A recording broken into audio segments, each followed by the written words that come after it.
औज़ुबिल्लाहिमिनश्शैतानिर्रजीम बिस्मिल्लाहिर्रहमानिर्रहीम। अस्सलाम वालेकुम डियर स्टूडेंट्स, कैसे हैं? उम्मीद करती हूँ सब खैरियत से होंगे। जी आज हम डिस्कस करने जा रहे हैं नाइन्थ क्लास है बायोलॉजी, चैप्टर नंबर 7 और लेक्चर नंबर 2 है mechanism of enzyme action. What is mechanism of enzyme action?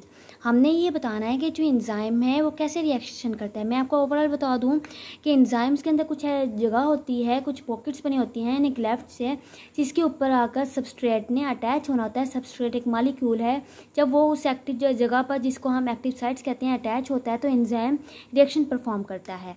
ठीक है। एन एंजाइम हैज़ वन और मोर पॉकेट्स होती हैं और क्लेफ्ट्स होती है अपनी सरफेस पर। इसको हम क्या कहते हैं? Active sites. ये देखें, एंजाइम्स को आप एक्टिव साइट्स देख रहे हैं। ये जो एक्टिव साइट्स है डायरेक्टली इन्वॉल्व होता है किसमें? कैटालाइसिस में। इसके लिए दो मॉडल्स पेश किए गए। एक्टिव साइट्स और ये सबस्ट्रेट जब मिलते हैं, कैसे मिलते हैं, क्यों, क्या रिएक्शन करते हैं, कैसे रिएक्शन करते हैं, इसके लिए दो मॉडल पेश किए गए। एक था लॉग एंड की मॉडल। लॉग एंड की मॉडल के नाम से पता चल रहा है कि ताला और चाबी। इन्होंने कहा था जो एंजाइम का स्ट्रक्चर है ना, उसके अंदर एक जगह होती है जिसको हम क्या कहते हैं? एक्टिव साइट, जिसका अभी पॉकेट्स का नाम लिया मैंने ऊपर। ठीक है। वो कह रहे हैं वो अपनी उसकी जो जगह होती है वो फिक्स होती है। सबस्ट्रेट मॉलिक्यूल है, इसने अटैच होना है। वो कह रहे हैं ये इसके साथ ऐसे अटैच हो जाएगा। ये की है, ये क्या है? लॉग है। ये दोनों आपस में अटैच हो जाएंगे, लॉग एंड की मॉडल बना लेंगे। लेकिन ये हर एंजाइम के पर फिट नहीं हो रहा था। यानी कि एक एंजाइम ने वक्त के साथ अपनी रिएक्टिविटी चेंज भी करनी होती है। हर एंजाइम की अलग से पीएच और टेम्परेचर की वजह से एंजाइम चेंज होता है, तो लेकिन ये फिट नहीं आ रहा था। मैं बता दूं ये जो मॉडल था ये रिजेक्ट हो गया था। यहाँ इन्होंने डिटेल से नहीं बताया गया है। This model was propose by the German chemist था एमिल फिशर इन 1894 में। इस मॉडल के मुताबिक जो एक्टिव साइट्स है ना एंजाइम की, फिक्स स्ट्रक्चर थी। जो सबस्ट्रेट मॉलिक्यूल है इसने फिट हो जाना इसके अंदर to form the enzyme substrate. क्या बना दिया? Enzyme substrate complex.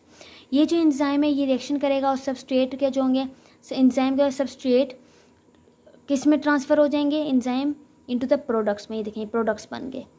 तो जो प्रोडक्ट्स है ये रिलीज़ हो जाएंगे कहाँ से? एंजाइम से। ये रिएक्शन था, लेकिन ये एक्सेप्टेबल नहीं हुआ।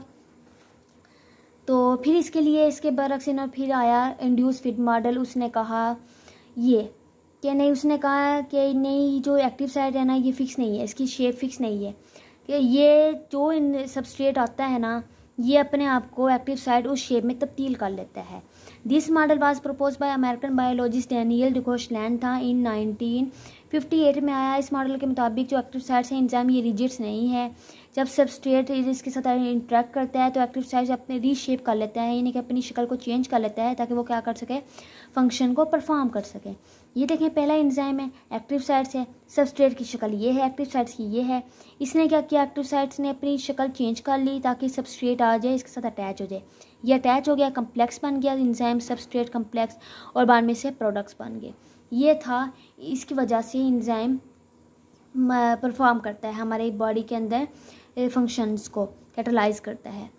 तो मुझे उम्मीद है आप लोग को ये समझ आ जाएगी हो गई।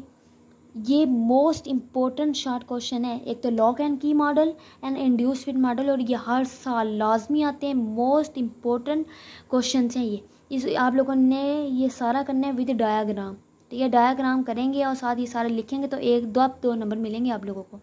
ठीक है, मुझे इजाज़त दें नेक्स्ट लेक्चर तक के लिए। अल्लाह हाफिज़।